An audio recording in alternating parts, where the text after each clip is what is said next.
आऊज़ुबिल्लाहि मिनश्शैतानिर्रजीम बिस्मिल्लाहिर्रहमानिर्रहीम। व्यूवर्स अस्सलाम वालेकुम। व्यूवर्स, मैं हूं आपका मेज़बान सैयद अहमद समी और आप देख रहे हैं सैयद अहमद समी यूट्यूब चैनल रावलपिंडी इस्लामाबाद से। व्यूवर्स, आज 23 मार्च है, बहुत बड़ा दिन है। 75वां जिसे कहते हैं कि योम पाकिस्तान है और पुरवकार तकरीब हुई जिसमें जेट एंड सी तैयारों ने भी फ्लाई पास्ट पे हिस्सा लिया और पाकिस्तान ने अपने चाको चौबंद दस्ते और जदीद तरीन जिसे कहते हैं मशीनरी आवाम को दिखाई और सेलिब्रेट हुआ। और इसके अंदर ख़ास बात ये थी कि तकरीबन 40 से ज़्यादा इस्लामी ममालिक के वज़राए ख़ारजा जो थे वो भी इस तकरीब को देख रहे थे। सदर पाकिस्तान की स्पीच, वज़ीर आज़म के पैगामात और आर्मी चीफ़ के पैगामात, बल्कि तीनों चीफ़ों के पैगामात जो थे वो भी टीवी के ऊपर, सोशल मीडिया के ऊपर आवाम तक पहुँचे और लबे लबाब यही था कि पाकिस्तान की सालमियत को किसी किस्म का नुकसान नहीं होना चाहिए और जो पाकिस्तान से दुनिया ने वादे किए हुए कश्मीर के बारे में, किसी और बारे में, वो पूरे करें। और सदर पाकिस्तान ने तो बरमला कहा कि हम लोग उसका इंतज़ार कर रहे हैं। भारत एक तरफ तो ये बात है, दूसरी तरफ देखें आप, PDM जो है उसने एक ऐसे मौके के ऊपर ये जो रखी थी तहरीक अदम एतमाद की जो तारीख, वो इस मुल्क को, मतलब ये मैंने तनाज़र के अंदर बात आपको पहले बताई 23 मार्च को कि यानी कि अब ये कहते हैं जी 22 मार्च को वो असम्बली का इजलास क्यों नहीं बुलाया। यानी कि हर तरीके से पाकिस्तान को की सालमियत को सबूताज करने की कोशिश की जाती है और जो कि आवाम के सामने भी आ चुका है कि ये बैरूनी एजेंडा है दुनिया के, यानी कि जिसे कहते हैं अमेरिका और यूरोपीय ममालिक जो हैं वो पाकिस्तान के अंदर डिस्टेबिलिटी पैदा करना चाहते हैं। किस लिए पैदा करना चाहते हैं कि हम लोगों ने अपनी खारजा पॉलिसी को आज़ाद कर लिया है, तो तकलीफ़ तो सबको हो रही है और बैरूनी से ज़्यादा अंदरूनी दुश्मनों को तकलीफ़ हो रही है। पैसे की बंदरबाट, ज़मीर जाग गया, ज़मीर फरोशी, आइन शिकनी, हर चीज़ से ये मतलब जिसे कहते हैं कि अब भरा जा रहा है। आज एक सोशल मीडिया के ऊपर एक ख़बर देखी कि कोई डंडे शंडे दिखाए गए कि जिसके ऊपर PTI के झंडों का रंग हुआ था, यानी कि ग्रीन और रेड, कि जनाब टाइगर फोर्स के लिए डंडे तैयार किए जा रहे हैं। ये तो तुम दिखा रहे हो तैयार किए जा रहे हैं, तुमने नाम किसी का नहीं लिया। जिस शख्स ने भी ये वायरल किया उसने किसी का नाम नहीं लिया कि फ़लाना शख्स ये डंडे तैयार कर रहा है। लेकिन मौलाना फजलुर रहमान ने बाकायदा अपनी प्रेस कॉन्फ्रेंस के अंदर कहा था कि हमारे डंडे तैयार हैं और हमने उन पर तेल लगा के रखा है। वो कोई भी मीडिया उसको ज़्यादा हाईलाइट नहीं कर रहा। वो एक ख़बर आई और उसके बाद उसको दोबारा ख़बर को भी नहीं दिया गया, लेकिन इस खबर को बार बार हाईलाइट किया जाता है। अब दूसरी तरफ आप आए कि वो एक लफ्ज़ था जो इमरान खान ने कहा था कि शहबाज शरीफ जूते बहुत अच्छे पॉलिश करता है और तस्मे मुँह से खोलता है। उसकी वाज़ेह मिसाल आपको मिल रही है, बिल्कुल ज़बरदस्त किस्म की मिसाल मिल रही है कि जनाब नवाज़ शरीफ तो आर्मी के बारे में कुछ कहते ही नहीं थे, बल्कि कमर जावेद बाजवा ने मुलाकात में कहा कि आर्मी या फ़ौज जो भी मांगती थी वो नवाज़ शरीफ साहब दे देते थे। कमर जावेद बाजवा के बयान से इसको मंसूब किया गया है शहबाज शरीफ। अच्छा, तीसरी चीज़ आप ये देखें कि एक इस किस्म का सबर्शन फैलाया गया इस मुल्क के अंदर के PTI के लोग जो है वो आर्मी चीफ़ को गालियाँ दे रहे हैं और जनाब जिसे कहते हैं कि उनके बारे में गलत अल्फाज इस्तेमाल कर रहे हैं। एक बाकायदा एक सोशल मीडिया के ऊपर एक ट्रेंड चलाया गया। जब इन्वेस्टिगेट हुआ, FIA ने इन्वेस्टिगेट किया और जनाब PTI ने वो किया और जनाब जब हरकत में आए इदारे तो पता लगा कि जनाब ये नून लीग का मरियम नवाज़ का मीडिया विंग ही ये तमाम काम कर रहा है और फेक अकाउंट्स बना के इस चीज़ को वो किया जा रहा है, PTI को और फौज को लड़ाने की कोशिश की जा रही है। इसके अंदर एक और बात आपको बताऊं, सदारती रेफरेंस दायर होता है सुप्रीम कोर्ट ऑफ पाकिस्तान के अंदर। सुप्रीम कोर्ट ऑफ पाकिस्तान जो होता है उसके ऊपर एक 5 रुकनी लार्जर बेंच बना देता है, तो उधर भी इनका एक बंदा बैठा हुआ है। मैं तो अपने वीलॉग के अंदर बहुत पहले ये कह चुका था कि हर महकमे के अंदर इनके लोग बैठे हुए हैं जो किसी भी तरीके से जिसे कहते हैं कि हुकूमत को सबोताज करने की कोशिश करते हैं रोड़े अटकाते हैं, काम नहीं होने देते हैं, महंगाई के पीछे इन्हीं लोगों का हाथ है। तो अब जस्टिस काजी फाइज ईसा की शक्ल के अंदर, एक बदसूरत शक्ल के अंदर एक नासूर वहाँ से भी बरामद हुआ, जिसने एक ख़त लिखा चीफ जस्टिस ऑफ पाकिस्तान को और पाकिस्तान बार कौंसल यानी कि सुप्रीम कोर्ट बार कौंसल के एहसन बोन को भी और अटॉर्नी जनरल को भी कि जनाब ये जो लार्जर बेंच बना है इसके अंदर सीनियर मोस्ट जज से यानी कि उससे उस बगैरत से पूछा ही नहीं गया जो करप्शन का मास्टरमाइंड है और इनकी करप्शन को छुपाने के अंदर उसका आम किरदार है, जो इनसे रिश्वतें लेके लंदन में फ्लैट्स बनाता रहा है, वो भी जाग गया है, उसका भी ज़मीर जाग गया है। और उसका ज़मीर उस वक्त नहीं जागता कि जब उसकी बीवी पेश होकर कहती है कि जनाब लोग भी तो करप्शन करते हैं, लेकिन आज उसका भी ज़मीर जागा है। तो देखें जी, बात यह है कि मैं अक्सर कहता था कि पाकिस्तान को बैरूनी दुश्मनों से कोई ख़तरा नहीं है, अंदरूनी दुश्मनों से ख़तरा है जो पाकिस्तान को फलता फूलता नहीं देख सकते। अब बात कर देते हैं ज़रा सी आर्मी के बारे में या मुसल्लह अफवाज के बारे में, या हम ये कह सकते हैं कि एक मुक़्तदर हल्का या ताकतवर हल्के के बारे में। तो हल्के के बारे में मैं आपको कहूँ कि जो लोग आज आपको प्यारे हो रहे हैं या प्यारे होने की कोशिश कर रहे हैं, जो आपके जूतों को चाट रहे हैं और आपकी जुराबों को सूंघ रहे हैं और मुंह से आपके तस्मे खोल रहे हैं, ये वही लोग हैं जिन्होंने यूं करके नारा लगाया था बेटी को आगे करके वोट को इज्जत दो।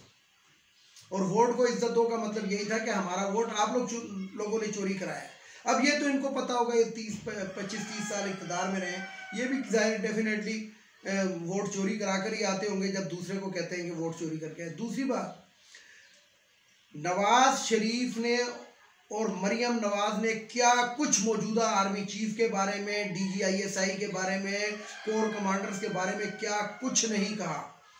23 मार्च का मौका और मुझे वो अल्फाज दोहराते हुए भी शर्म आएगी, क्योंकि हम लोग जो हैं गैरतमंद लोग हैं, लेकिन ये जो हमारा तबका है PDM का, PDM के अंदर जो 3 बड़े हैं, ये बगैरत तरीन तबका है पाकिस्तान का। मौलाना फजलुर रहमान से कोई सवाल पूछे, यानी कि यही सुप्रीम कोर्ट के अंदर जब ये दाखिल हो रहा था तो इससे पूछा एक सहाफ़ी ने कि जनाब औरत की हुक्मरानी बेनज़ीर के लिए तो जायज़ नहीं थी, आपने बयान किया मरियम और आज़ा, तो खामोश अंदर चला गया। मैंने वो तस्वीर भी वायरल की है, वो सब कुछ वीडियो वायरल की है मैंने, उसमें आप देख सकते हैं। इसी तरीके से जब कोई सहाफ़ी से पूछता है कि करप्शन, तो कहता है करप्शन मेरे लिए इशू नहीं है। सिर्फ इसके लिए इशू क्या है, इसके लिए इशू है कोई सीट, और इसके लिए कोई इशू नहीं है। अवाम जाते हैं बाढ़ में जाएं, हुकूमत जाती है, यानी कि कहते हैं कि पूरे मुल्क को तबाह कर दो लेकिन मुझे कुछ बना दो। तो ये मौलाना फजलुर रहमान की शक्ल जो है वो इस शक्ल, ये शक्ल नज़र आती है। शहबाज शरीफ जो है, अभी जो सुप्रीम कोर्ट ऑफ पाकिस्तान के अंदर बिलावल भुट्टो जरदारी और मौलाना को लेकर जब गया, उस वक़्त उन जजिस को कतई तौर पर नज़र नहीं आया जो जजिस इसको वो कर देते थे, कभी कमर में दर्द है, कभी टांग में दर्द है, कभी घुटने में दर्द है, कभी क्या है कभी क्या है। लेकिन अब वो चाको चौबंद हुआ है, लेकिन उन जजिस को नज़र नहीं आ रहा जो जब इसके ऊपर फर्द जुर्म आयद करने की डेट देते हैं और उसके बाद वो इसको तारीख दे देते हैं। तो बात यह है कि जो अंदरूनी अनासिर हैं हमारे, जिसके अंदर जो सबसे भयानक चेहरे हैं वो उन जजिस के हैं, जिन जजिस ने इस मुल्क को और इन लोगों को जनाब ताकत दे के, ताकत बख्श के, इनको टाइम दे के, इनको रिलीफ दे के, इन लोगों की जिसे कहते हैं कि नाजायज़ तौर पे रिलीफ दे के इतने यहाँ तक पहुँचा दिया कि आज वो कह रहे हैं। अब आते हैं ज़रा ब्रॉडशीट के उसके बारे में, वो मासूमी है क्या, मासूमी है क्या नाम है उसका, बाकायदा ये रिपोर्ट मौजूद है, क्योंकि आपको पता है कि ये लोग तो लोगों को ख़रीदते हैं, पैसा इनके पास हराम का है जो आवाम से इन्होंने लूटा हुआ है। तो उस शख्स को पता नहीं कितने जो एक अंदाज़ा है, मतलब जो एक रिपोर्ट आई है, रिपोर्ट क्या मेरे पास ज़ाती इन्फॉर्मेशन है कि तकरीबन उसको 6 मिलियन इन्होंने डॉलर जो है वो रिश्वत के तौर पे या समझ लें नजराने के तौर पर दिया है कि तुम अब हमारे बारे में ये बयान करो। ये वही सिनेरियो है जो कभी गिलगित बल्तिस्तान का वो जज का ज़मीर जाग जाता है, कभी किसी का ज़मीर जागता है और मुतनाज़ा बनाने की और नवाज शरीफ को दोबारा एंटर करने की कभी एहसन भून साहब की मुहिब्बे वतनी जाग जाती है जो पाकिस्तान बार कौंसल के वो हैं सदर हैं कि जनाब नहीं ताहयात ना अहली नहीं होनी चाहिए। एक शख्स के लिए तमाम के तमाम उसके टाउट बने हुए। अब मैं ज़रा सी एक बात, ये जो इमरान खान के माओ ने खुसूसी हैं शहबाज गिल के बारे में करना चाहता हूँ। उन्होंने एक अखबार के अंदर अखबार नवीसों से बात करते हुए कहा एक प्रेस कॉन्फ्रेंस के अंदर कि पंजाबी की उन्होंने तशरीह की। अच्छा, उन्होंने कोई बात गलत नहीं की। गलत कैसे नहीं की कि पंजाबी की बात हो रही है, तो पंजाबी के अंदर वाकई जो अल्फाज उन्होंने कहे वही हैं। मैं आपको एक इसकी छोटी सी बात बताता हूँ कि मैं अपने दफ्तर में एक दिन बैठा हुआ था, तो कुछ ख़वातीन मेरे पास आई। अच्छा, मैं बेसिकली मेरा ताल्लुक़ खैबर पख्तूनख्वा से, तो मुझे पंजाबी सही तौर पर नहीं आती थी। तो वो बारह कुछ ख़वातीन मेरे दफ्तर में दाखिल हुई और उन्होंने कहा कि जनाब हमारी माली मदद करें, हम रंडियाँ हैं। मैं बड़ा परेशान हुआ। मैंने कहा यार ये सरेआम क्या बात कर रही है, ये क्या कह रही है, मतलब मुझे बड़ी हैरत हुई। तो मेरे साथ एक हमारे पंजाब के एक दोस्त बैठे हुए थे, तो उन्होंने मुझे कहा कि शाह जी आप परेशान मत हो, ये जिस औरत का शोहर फोत हो जाए उसको रंडी कहा जाता है। मैं बड़ी सोच में पड़ गया कि तो बड़ा गलत किस्म का लफ्ज़ है। यही लफ्ज़ जो है वो औरतें बजाते खुद अपने आप का बोलती हैं, यानी कि उन्होंने रंडवा से रंडी निकाल दिया। हालांकि हम लोग उसको बेवा कह सकते हैं, हम लोग उसको मतलब जिसे कहते हैं कि बहुत कुछ दूसरे अल्फाज भी हो सकते हैं, लेकिन पंजाबी के अंदर बहरहाल यही लफ्ज़ है। और इसी तरीके से उन्होंने जो ब्रोकर का लफ्ज़ इस्तेमाल किया कि उसको पंजाबी में भड़वा कहते हैं, तो बिल्कुल डेफिनेटली ये भी बात है। यानी कि देखिए, जहाँ तक ज़ुबान की बात है, इसको आप पर्सनली उस पर मत लें। यानी कि ज़ुबान के अंदर जो कहा जाए, यानी कि इंग्लिश के अंदर देखें, उर्दू के अंदर आप बड़े शख्स को, अपने से बड़े को ताज़ीम के तौर पे आप कहते हैं, तुम कहते हैं, आप जनाब कहते हैं, साहिब कहते हैं, और अपने से छोटे को तू भी कह सकते हैं, कुछ भी कह सकते हैं। यानी कि एक तहजीब है। लेकिन इंग्लिश के अंदर हर एक को आप यू कहेंगे। आपसे बेशक वो 50 साल बड़ा भी है तो यू कहेंगे, और आपसे बेशक वो 30 साल छोटा भी है तो आप उसको भी यू कहेंगे। तो ये कुछ लैंग्वेजें ऐसी होती है कि जिसके अंदर अदब व आदाब जो है वो सिरे से है ही नहीं। सबसे जो मुअज़्ज़ब ज़ुबान है दुनिया के अंदर, वो मेरा ख्याल है ये उर्दू है, कि जिसके अंदर हर चीज़ की दर्जाबंदी की हुई है। आप जनाब, आप हजूर, आप साहब, मतलब इसके अंदर ताज़ीमन कोई ना कोई लफ्ज़ लगा दिया जाता है, लेकिन दूसरे उसके अंदर लैंग्वेजेस के अंदर ये चीज़ नहीं है। तो बहरहाल इस चीज़ को पर्सनल नहीं लेना चाहिए, और ये बात नहीं करनी चाहिए कि कैसी बात कर रहे हैं, ये ऐसी ही बात कर रहे हैं जो है। तो मैं इस चीज़ के ऊपर मैंने उस दिन कमेंट्स भी दिए थे, और आज भी मैं कह रहा हूँ कि वो उन्होंने कोई गलत बात नहीं की थी। तो बहरहाल ये कुछ बातें थी कि जो मैंने आपको बतानी थी और करनी थी। बहरहाल मैं पाकिस्तानी आवाम को यही कहूँगा, इससे कतई नज़र के सुप्रीम कोर्ट में क्या होना है क्या नहीं होना है, अपने दुश्मनों को पहचाने। जस्टिस काजी फाइज ईसा की शक्ल के अंदर एक नासूर बैठा हुआ है सुप्रीम कोर्ट के अंदर। इस्लामाबाद हाई कोर्ट का किसी से छुपा हुआ नहीं है,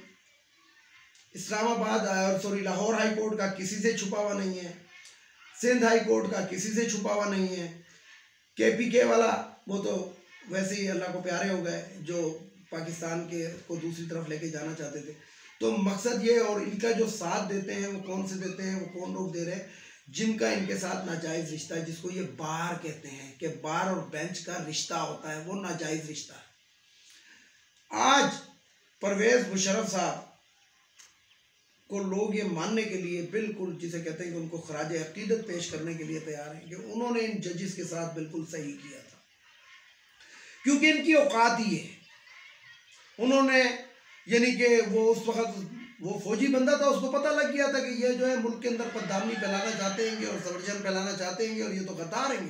गद्दार किस तरह आएंगे कि जनाब जब मर्जी है, जो मर्जी है, मुँह से बक दो, वो कानून बन जाएगा।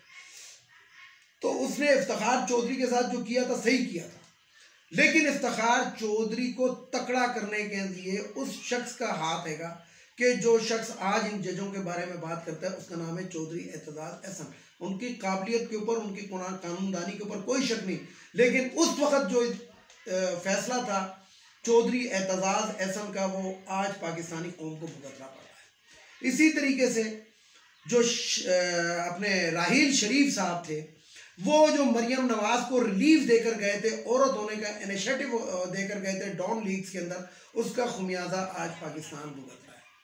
तो देखना यह है कि इस हुकूमत को डिस्टेबलाइज करने के अंदर और डिस्टेबल करने के अंदर, जहाँ पे हमारे अंदरूनी दुश्मन जो PDM की शक्ल के अंदर मौजूद है, जो गद्दार हैं, जो कौम परस्त हैं, जो जिसे कहते हैं कि लूट मार के मास्टरमाइंड हैं, जिनके अकाउंटों से, यानी कि आप इससे अंदाज़ा लगाएं कि ये जो पहाड़ी है, क्या नाम है इसका, शाहिद खाकान अब्बासी, ये एक टॉक शो में बैठ के कहता है कि अगर फलाने चपरासी के अकाउंट से पैसे निकल रहे हैं तो आपको क्या, आप इससे अंदाजा लगा लें इनकी जहनीत का कि अगर उसके जब, और वो नवाज शरीफ ने भी कहा था कि अगर मेरे असासे मेरी आमदन से ज्यादा है तुम लोगों को क्या, यानी कि इन लोगों का बयानिया ही है कि लूटो, चोरी करो, माल बनाओ, खाल बचाओ, और जनाब कोई हमसे पूछने वाला कौन होता है। वीडियो को लाइक करें, शेयर करें, सब्सक्राइब करें, बेल आइकन को बटन को जरूर दबाएं ताकि मेरी नेक्स्ट वीडियो आपको मिल सके। इसके साथ इजाज़त चाहता हूँ। इजाज़त जाने से पहले मेरे जुमले जो रिवायती जुमले होते हैं कि एक इन अखवानियों को वापस जाना चाहिए, एक ख़वातीन की मखसूस नशस्तें ख़त्म होनी चाहिए, एक वो जो भगोड़ा लंदन में जो आजकल कह रहा है मैं वापस आ जाऊँगा, आएगा नहीं। अगर तहरीक अदम एतमाद कामयाब हो गई और NRO मिल गया तो आ जाएगा शायद, क्योंकि हुकूमत फिर इनकी होगी, अदरवाइज वो इधर नहीं आता। और सबसे आखिर में जस्टिस काजी फाइज ईसा, मैं किसी जज की बात नहीं करूँ, जस्टिस काजी फाइज ईसा नासूर जो है, जो सुप्रीम कोर्ट का, मैं जानना चाहता हूँ तमाम सुप्रीम कोर्ट के ऑनरेबल जजेस से, ईमानदार जजेस से और सदर पाकिस्तान से, वजीर, क्या हमारा कानून इतना मफलूज है कि हम एक करप्ट जज को उसकी करप्शन के ऊपर नहीं हटा सकते, एक करप्ट जज को उसकी जानबदारी के ऊपर उसको हटा नहीं सकते, क्योंकि उसकी बीवी पेश हो जाती है और जजिस को उसकी बीवी के आंसू नजर आते हैं, उसकी करप्शन नजर नहीं आती। तो जस्टिस काजी फाइज ईसा, आज से हम आपको नासूर का नाम देंगे। इसके साथ इजाज़त जाऊँगा तमाम देखने वाले सुनने वालों को। अल्लाह हाफिज़। और आखिर में वही नारा, पाकिस्तान जिंदाबाद।